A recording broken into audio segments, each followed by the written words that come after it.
অখিল গগৈৰ পত্নীক লৈ মুখ্যমন্ত্ৰী হিমন্ত বিশ্ব শৰ্মাই কৰিছে মন্তব্য আৰু মুখ্যমন্ত্ৰীজনে কৈছে যে অখিল গগৈৰ পত্নীয়ে দ্বিতীয় বিভাগতে উত্তীৰ্ণ হৈছিল উচ্চতৰ মাধ্যমিক পৰীক্ষা সেই কথা এতিয়া ৰাইজে কৈ আছে সমান্তৰালকৈ ঢেকিয়াজুলিৰ এগৰাকী অধ্যাপিকাৰ উদ্ধৃতি দি মুখ্যমন্ত্ৰীয়ে কৈছে যে গীতাশ্ৰী তামুলীতকৈ সেই অধ্যাপিকা গৰাকীৰ মাৰ্কশিট বহুত ভাল আছিল আৰু তেওঁ শিক্ষামন্ত্ৰী হৈ থাকোতে এই যি কেলেংকাৰী সংঘটিত হৈছিল এই কথা তেওঁ জানিছিল বুলিও আজি মন্তব্য কৰিছে সমান্তৰালকৈ অখিল গগৈৰ পত্নীয়ে ডিব্ৰুগড় ইউনিভাৰ্চিটিৰ পৰা কোনো ধৰণৰ গোল্ড মেডেল লাভ কৰা নাই বুলিও আজি মুখ্যমন্ত্ৰীয়ে মন্তব্য কৰিছে আৰু এই কথাৰ তদন্ত নিজেই নিজক কৰিবলৈ মুখ্যমন্ত্ৰীয়ে কৈছে সমান্তৰালকৈ মুখ্যমন্ত্ৰীয়ে ইয়াৰ বাবে তদন্তৰ কোনো প্ৰয়োজন নাই বুলি কৈছে আৰু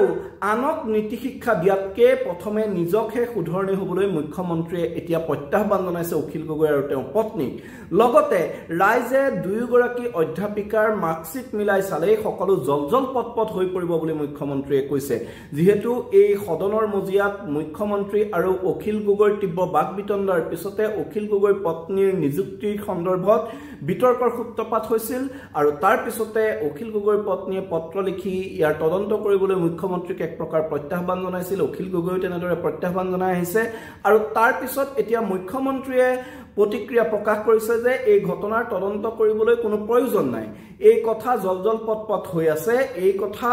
দুয়োগৰাকী অধ্যাপিকাৰ মাৰ্কশিট যদি একেলগ কৰি চোৱা হয় তেতিয়াহ'লে সকলো পোহৰলৈ আহিব প্ৰকৃততে যোগ্যজনক বঞ্চিত কৰি অখিল গগৈৰ পত্নীয়ে সেই অধ্যাপিকাৰ পদ লাভ কৰিছিল নেকি সেই কথা কিন্তু মুখ্যমন্ত্ৰীৰ মন্তব্যৰ পৰা তেনেদৰে ইংগিত পোৱা গৈছে আৰু এই ক্ষেত্ৰত ৰাইজকে সিদ্ধান্ত ল'বলৈ কৈছে মুখ্যমন্ত্ৰী হিমন্ত বিশ্ব শৰ্মাই আৰু পুনৰবাৰ আজি এনেদৰে অখিল গগৈৰ পত্নীৰ বিৰুদ্ধে তেওঁ সৰব হ'ল আৰু সৰব হৈ এই মন্তব্য কৰিছে যে অখিল গগৈৰ পত্নীয়ে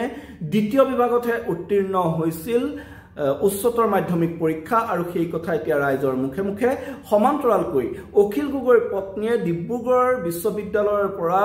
সোণৰ পদক গোল্ড মেডেল লাভ কৰা নাছিল বুলিও এতিয়া তাৎপৰ্যপূৰ্ণ মন্তব্য কৰিছে মুখ্যমন্ত্ৰীয়ে ইয়াৰ পিছত এতিয়া